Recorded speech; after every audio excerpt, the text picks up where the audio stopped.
विद्यार्थी मित्र हो, आपण आंतरराष्ट्रीय राजकारणामध्ये सत्तेच्या वास्तवादी सिद्धांताला किंवा त्याच्यावर एक टीकात्मक व्यवस्थावादी सिद्धांताचा जन्म त्या ठिकाणी झालेला आपल्याला त्या ठिकाणी दिसून येतो. 1960च्या आसपास शीतयुद्धकालीन परिस्थितीमध्ये जगाचे रूपांतर हे दोन गटामध्ये विभागलेलं आपल्याला दिसून येतं. या दोन गटामध्येच एक व्यवस्थावादी सिद्धांत देखील त्या ठिकाणी निर्माण झालेला आपल्याला दिसून येतो. जे शक्तीचं सामर्थ्याचं व्यवस्थापन ते एक प्रकारे त्या ठिकाणी केलेलं गेलेलं आपल्याला दिसून येतं. अशा स्वरूपामध्ये व्यवस्थात्मक सिद्धांतामध्ये अनेक राजकीय विचारवंतांनी योगदान त्या ठिकाणी दिलं गेलेलं आपल्याला दिसून येते.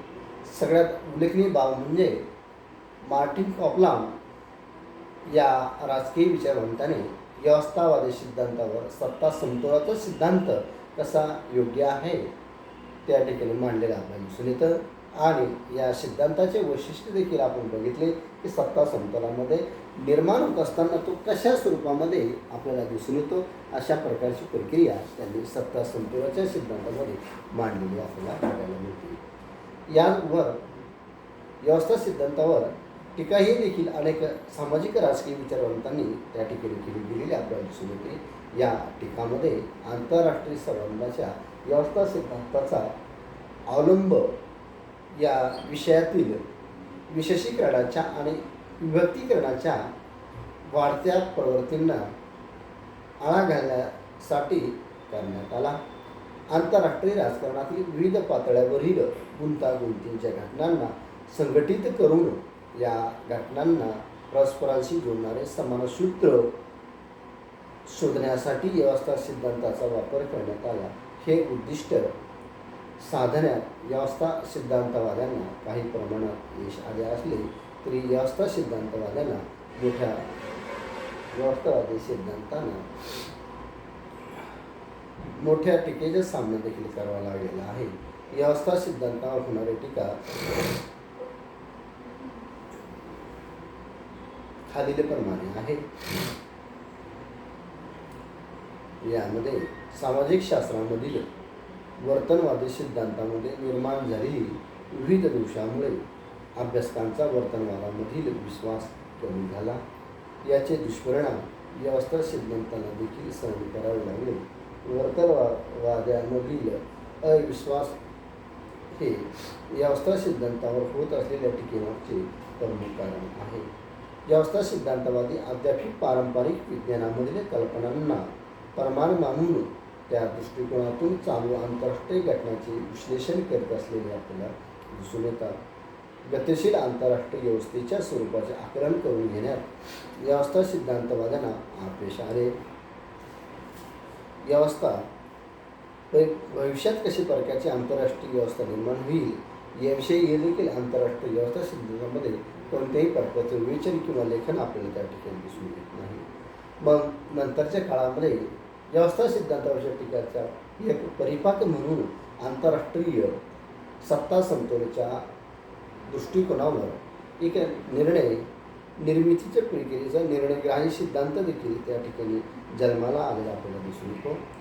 सन 1950 आणि 1960च्या सामाजिक शास्त्रामधील वर्तनवादी क्रांतीनंतर निर्णय निर्मिती सिद्धांत राज्यशास्त्र, अर्थशास्त्र, समाजशास्त्र किंवा मानसशास्त्रात लोकप्रिय झाला.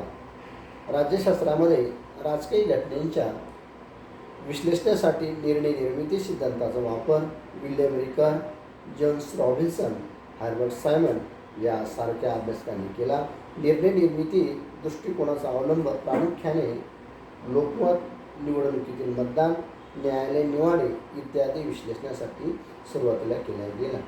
आंतरराष्ट्रीय संबंधामध्ये निर्णय निर्मिती सिद्धांताचा अवलंब प्रथम रिचर्ड स्नायडर आणि त्यांचे सहकारी एच.डब्ल्यू. ब्रूक आणि बर्टोन स्पिन या अभ्यासकांनी केला. त्यांच्या विश्लेषणाचा भर निर्णय प्रक्रियेशी संबंधित घटकांच्या अभ्यासावर होता. आंतरराष्ट्रीय राजकारणात राष्ट्रांच्या क्रिया-प्रतिक्रियांना, कृत्यांना प्रभावित करणाऱ्या घटकांचे स्पष्टीकरण करण्याचा उद्देश होता. आंतरराष्ट्रीय संबंधांचा अभ्यास करणे निर्णय निर्मिती प्रक्रियेचा अभ्यास अशी या अभ्यासकांची विचारसरणी होती. आंतरराष्ट्रीय संबंधाचे निर्णय निर्मितीच्या दृष्टिकोनातून विश्लेषण करण्यासाठी या अभ्यासकांनी इतर सामाजिक शास्त्रामधील संकल्पनांचा वापर पूर्वीने केला गेलेला आपल्याला त्या ठिकाणी दिसून येतो. निर्णय निर्मिती सिद्धांत, अर्थ आणि स्वरूप. आंतरराष्ट्रीय संबंधाचा केंद्र घटक आहे. आंतरराष्ट्रीय संबंधात राष्ट्रामधील परस्पर संबंधांचा क्रिया-प्रतिक्रियांचा अभ्यास होतो. राष्ट्रामध्ये परस्पर संबंध निर्माण करण्याची प्रक्रिया परराष्ट्र धोरणासंबंधीच्या निर्णयातून घडत असते. निर्णय घेतल्याशिवाय संबंध प्रस्थापित होत नाही. परिणामी राष्ट्रांना निर्णय नेहमी घ्यावे लागतात. म्हणूनच राष्ट्रामधील परस्पर संबंधाचा आणि हे परस्पर संबंध प्रस्थापित करण्यासाठी घ्यायला लागणाऱ्या निर्णयांच्या निर्मितीचा अभ्यास करणे म्हणजे निर्णय निर्मिती सिद्धांताचा अवलंब करणे असा सामान्य अर्थ निर्णय निर्मिती सिद्धांताचा सांगता येईल. रॉबिन्सनच्या मते निर्णय निर्मिती ही एक सामाजिक प्रक्रिया असून त्यात कमीत कमी पर्यायांमधून निर्णय घेण्यासाठी एखादी समस्या निवडली जाते आणि अंमलबजावणीसाठी निर्णय घेतले जातात. निर्णय निर्मिती सिद्धांतामध्ये निर्णय निर्मिती प्रक्रियेशी निगडीत सर्व घटकांचा अभ्यास केला जातो. परराष्ट्र धोरणांचे उद्दिष्ट, कार्य, निर्णय निर्मितीची तत्त्वे, प्रक्रिया, साधने, अंतर्गत बाह्य घटक इत्यादी गोष्टींचा विचार होतो. आंतरराष्ट्रीय संबंधात राष्ट्रामध्ये परस्पर व्यवहाराविषयी निर्णय कोण घेते, निर्णय कसा घेतला जातो, कोणत्या परिस्थितीमध्ये घेतला जातो, निर्णय कोणत्या निकषावर घेतला जातो इत्यादी गोष्टींच्या विश्लेषणावर निर्णय निर्मिती सिद्धांतामध्ये भर दिला जातो. निर्णय घेणाऱ्या व्यक्तीचे वर्तन आणि घेण्यात आलेला निर्णय यांच्यातील परस्पर संबंधाचे विश्लेषण या दृष्टिकोनाअंतर्गत केले जाते. निर्णय घेणाऱ्यांची डिसिजन मेकर्स विचारसरणी, भूमिका, हेतू, त्यांची सामाजिक आर्थिक परिस्थिती, विविध पातळ्यावरून त्यांच्यावर येणारे दबाव इत्यादी गोष्टींकडे या सिद्धांतामध्ये विशेष लक्ष दिले जाते. अशा प्रकारे निर्णय निर्मिती सिद्धांतामध्ये जिथे निर्णय घेतले जातात आणि निर्णयावर आधारित कृतीसाठी ॲक्शन पुढाकार घेतला जातो अशा महत्त्वपूर्ण संरचनाचे अभिज्ञान करणे, निर्णय निर्मिती वर्तनाचे मेकिंग पद्धतशीर क्रमबद्ध विश्लेषण करणे या दोन गोष्टींना प्राधान्य दिले जाते. राष्ट्रांच्या परराष्ट्र धोरणावर निर्णय निर्धारकांच्या डिसिजन मेकर्स वर्तनाचा दृष्टिकोनाचा परिणाम होत असल्यामुळे या वर्तनाच्या पद्धतशीर विश्लेषणाला सिस्टमॅटिक ॲनालिसिस या सिद्धांतामध्ये प्राधान्य दिले जाते. निर्णय निर्मितीतील घटक. निर्णय निर्मिती सिद्धांतांतर्गत आंतरराष्ट्रीय संबंधाचे विश्लेषण करताना खालील 3 घटकावर भर दिला जातो. पर्यावरणीय घटक, व्यक्तिमत्वाचा घटक, निर्णय निर्मिती प्रक्रियेत सहभागी होणारे इतर घटक इत्यादी घटकांचा प्रभाव त्या ठिकाणी पडत असलेला आपल्याला दिसून येतो. यामध्ये पर्यावरणीय कोणकोणते घटक आहेत यांचा या ठिकाणी आपण विचार करणार आहोत. यामध्ये सर्वप्रथम निर्णय निर्मितीच्या प्रक्रियेवर पर्यावरणाच्या घटकांची भूमिका महत्त्वाची आहे. निर्णय निर्धारक, डिसिजन मेकर आणि त्यांच्या भोवतीचे पर्यावरण यांच्यातील परस्पर संबंधाचा अभ्यास हेरॉल्ड आणि मार्गारेट स्प्राउट या अभ्यासकांनी केला आहे. पर्यावरणातील घटक निर्णय निर्धारकावर दबाव आणतात, त्यांच्या निवडीवर मर्यादा आणतात. पर्यावरणाच्या घटकात देशांतर्गत परिस्थिती, बाह्य परिस्थिती विविध घटकांचा समावेश होतो. देशांतर्गत परिस्थिती जर विचार केला आपण तर अंतर्गत राजकारण, समाजकारण आणि याबरोबरच अर्थकारण, देशाची औद्योगिक परिस्थिती, औद्योगिक प्रगती, जनमत कशा स्वरूपाचा आहे, लोकमताचा दबाव इत्यादी गोष्टींचा, तर बाह्य परिस्थितीत राष्ट्रांच्या परराष्ट्र निर्णयांचा, आंतरराष्ट्रीय संघटना, संस्था, बहुराष्ट्रीय कंपन्या, आंतरराष्ट्रीय बिगर शासकीय संघटना,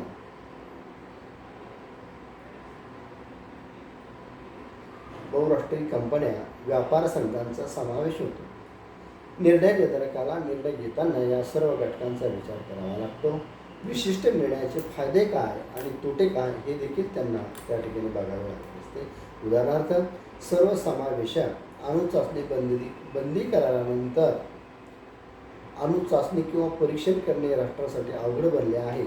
ज्या राष्ट्रांनी अणु परीक्षणाचा निर्णय घेतला, उदाहरणार्थ भारत आणि पाकिस्तान, त्यांना आंतरराष्ट्रीय आर्थिक बहिष्काराचा सामना करावा लागलेला आपण सर्वांनी बघितलेला आहे.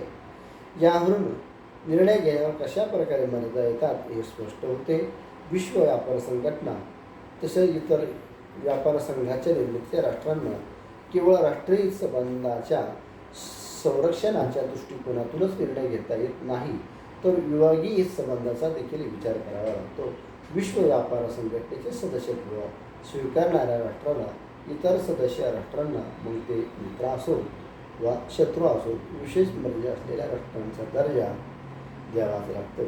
अमेरिकेच्या परराष्ट्र धोरण निर्णय निर्मितीवर प्रक्रियेवर बहुराष्ट्रीय कंपन्या कोणताही राजकीय निर्णय घेण्यापूर्वी बहुराष्ट्रीय कंपन्यांचा आर्थिक संबंधाचा विचार अमेरिकेला करावा लागतो. अमेरिकेच्या परराष्ट्र धोरणात सध्या जागतिक पातळीवर लोकशाहीचा प्रसार आणि आर्थिक उदारीकरणाला सर्वोच्च प्राधान्य देण्यात आले आहे.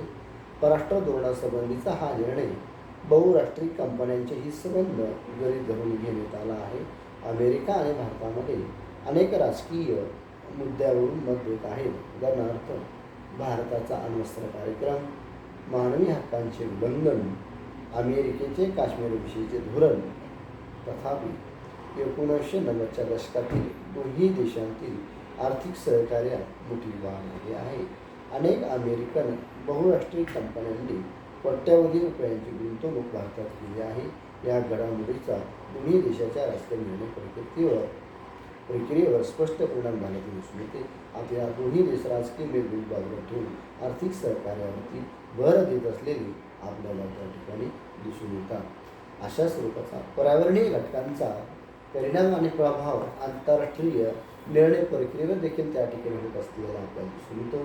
देशातील परिस्थिती, देशाबाहेरील परिस्थिती, अशा दोन्ही घटकांचा पर्यावरणीय घटकांमध्ये त्या ठिकाणी दिसून येतो.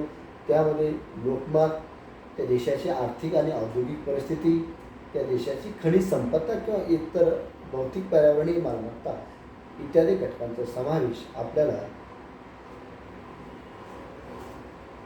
आंतरराष्ट्रीय राजकारणामध्ये पर्यावरणाचे घटक त्या ठिकाणी स्पष्ट करत असताना आपल्याला समजून येतात. अशा स्वरूपामध्ये निर्णय प्रक्रियेमध्ये इन्व्हायरमेंटल फॅक्टर्सचा त्या ठिकाणी कशा स्वरूपाचा परिणाम आणि प्रभाव पडतो हे आपण बघितलेले आहे. यानंतरचा प्रक्रिया आपण नंतरच्या तासिकेमध्ये बघूया. तत्पूर्वी आज आपण या ठिकाणी आजची या तासिकेला या ठिकाणी पुनर्विराम देऊन सर्वांचे मनपूर्वक आभार मानतो.